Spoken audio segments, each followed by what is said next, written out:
लग्न म्हटलं की सगळ्यांचंच म्हणजे खूप जास्त मेमोरेबल दिवस असतो आणि माझा सुद्धा होताच. माझा तर खूप जास्त असणार आहे, कारण माझं जे लग्न आहे तर ते लॉकडाऊनमध्ये झालेलं आहे. आणि खरं सांगायला गेलं तर त्यावेळेला ना साड्या वगैरे पण खूप जास्त मिळत नव्हतं, म्हणजे कारण सगळे दुकानच बंद होते. लॉकडाऊन म्हणजे सगळेच जण घरी बसायचे आणि त्यामुळे बऱ्याच जणांची लग्न तर एका दिवसांमध्ये, त्यात मेन म्हणजे सगळंच म्हणजे जे काही आहे ते एका दिवसांमध्येच पार पाडलेले आहेत कार्यक्रम. मेहंदी, हळदी, जे काही असेल ते, आणि शॉपिंगसुद्धा करणं वगैरे, म्हणजे खूप काही गोष्टी अशाच झालेल्या आहेत पटकन झटकीपट. तर माझं पण थोडंफार तसंच काहीसं झालेलं आहे. आणि त्यामुळे मला पण जेव्हा हळदीला साडी घ्यायची होती तर हळदीला साडी काही घेणं झालंच नाही, म्हणजे जशी पाहिजे होती तशी मला मिळालेली नाही आहे. आणि 2-3 दुकानं उघडी होती, पण ते दुकानं जेव्हा मी तिथं गेले विचारायला तर त्यावेळेला हळदीच्या पिवळ्या साड्या मिळाल्याच नाही. मला फक्त एकाच दुकानामध्ये साडी मिळाली, आणि ती पण मी जी आत्ता साडी ही कट करते तर तीच साडी मला हळदीची साडी म्हणून मग वापरावी लागली. पण तरी पण मला पण ही खूप जास्त आवडली होती आणि शेवटी ती माझी मेमोरेबल साडी आहे. तर त्यामुळे मग मी ही साडी घातलीसुद्धा. माझा लुक वगैरे पण मी नंतर कधी शेअर करेनच. तर हीच हळदीची साडी मी एकदा घातली आणि त्यानंतर मग मला जास्त काही घालताच आली नाही, कारण डेली साड्या वापरत नसल्यामुळे मग या साड्या वापरता येत नाहीत. म्हणून मग मी काही दिवस मम्मीकडे दिली होती, तिने वापरली 2-3 वेळा. आणि आता म्हटलं या साडीचं काय करायचं, तर त्यासाठी मी म्हटलं चला काहीतरी नवीन या साडीचा एक आउटफिट बनवूया, आणि तेच इथे मी बनवायला घेतला आहे. तर याचा मी अनारकली ड्रेस बनवते आहे, आणि याचा जो वरचा जो आहे पार्ट तर तो मी प्रिन्स कट स्टिच करते. याआधी मी माझं ब्लाऊज स्टिच केलं होतं, आणि आता जर आपण नवीन असोल, म्हणजे खूप जास्त आपण सारखं सारखं शिवणकाम करत नसाल, तर असे काही जे पुठ्ठे असतात तर त्याचंच मी माप घेऊन ते ठेवले होते. आणि कधी पण आपल्याला जर मग शिवायचं असेल तर आपल्या स्वतःचं मग हेच माप मी ठेवून अशा पद्धतीने अस्तर कट करून घेते, आणि त्यानंतर मग ड्रेस किंवा ब्लाऊज जे काही कट करायचं तर ते कट करून घ्यायचं. आणि अशा पद्धतीने केले म्हणजे ते लवकर पण होतं आणि एकदम परफेक्टली होतं. तर नवीन तुम्ही पण जर काही शिवणारे असाल तर तुम्ही पण ही गोष्ट लक्षात ठेवा, जे काही मापे असतात तर ते मापी ठेवायची आणि त्यानुसारच पटपट कट करून घ्यायचं.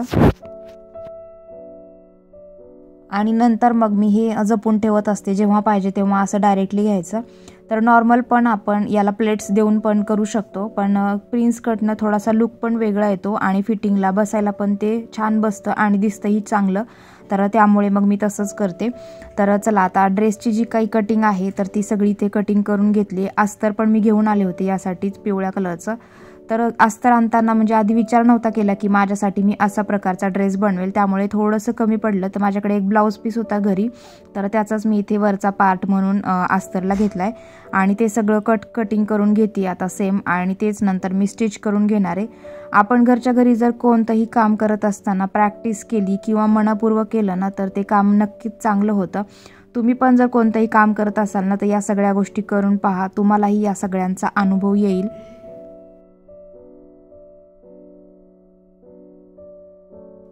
जशी कटिंग करून घेतली होती त्यानुसारच मी सगळं इथं आता व्यवस्थित असं स्टिच करून घेते.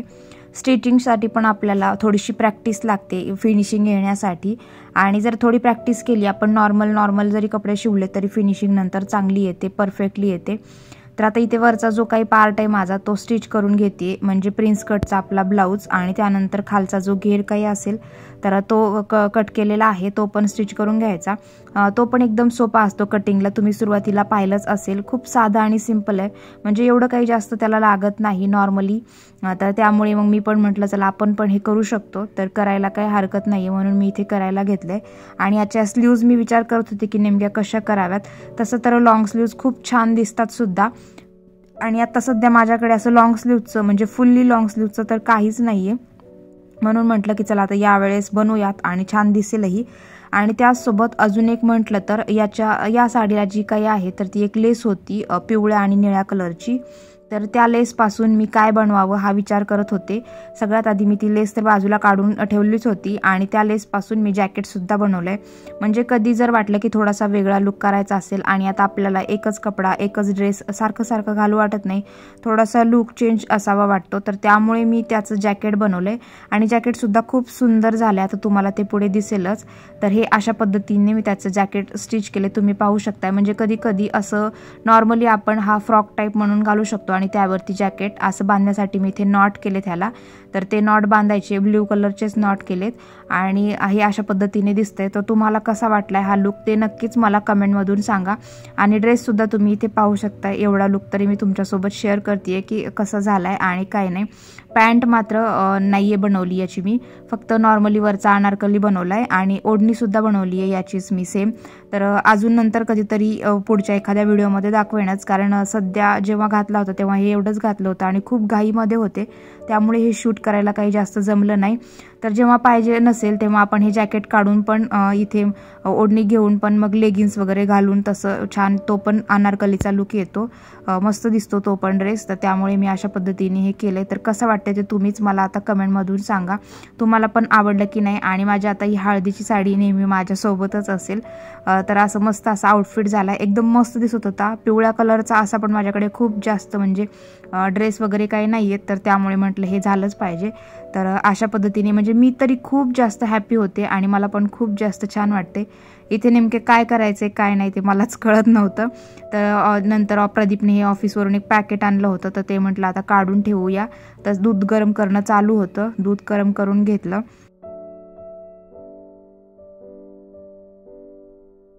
सगळीकडे आता मकर संक्रांतीचा सण आहे, त्यामुळे सगळीकडेच तिळगुळाचे लाडू बनत असतील. आमच्याकडेही तिळगुळाचे लाडू बनले, मी आधी दाखवले पण आहेत. आणि त्याचसोबत आमच्याकडे सध्या दिवाळीसुद्धा सुरू आहे. तर म्हणजे 12 महिनेच तसं तर असतेच म्हणायचं. तर इथं चिवडा बनवणं माझं चालू होतं, म्हणजे चिवडा बनवण्यासाठी मुरमुरे तर होतेच, तर मग मी मका पोहे बाकीचं जे काही सामान लागणार आहे तर ते सगळं सामान घेऊन आले आणि चिवडा बनवायला घेतला. कारण 12 महिने चिवडा आम्हाला लागतोच काही ना काही खायला स्नॅक्ससाठी म्हणून. आणि त्यासोबत चकलीचं पण पीठ मी ठेवलं होतं, म्हणजे शिल्लक राहिलंच होतं ते, कारण आणल्या मी 1 किलो एकदाच सगळी बनवली नव्हती.